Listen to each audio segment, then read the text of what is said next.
বন্ধু চিরদিনের জন্য বন্ধুর কাছে চলে আসবে।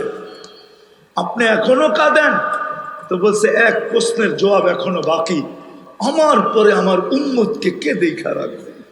কোন জাতিকে আল্লাহ এতটুকু ছাড় দেন নাই। শুধু বন্ধুর সাথে অঙ্গীকার যে আপনি এদের মাঝে থাকবেন, আমি এদেরকে ধ্বংস করব তো করব কি করে? কোরআনের তর্জমা বললাম, আপনি এদের মাঝে থাকবেন আর আমি এদেরকে সমূলে ধ্বংস করব তো করব কি করে? আপনি যদি বলেন যে নবীজি আমাদের মাঝে আছে, তো আছে কোথায়?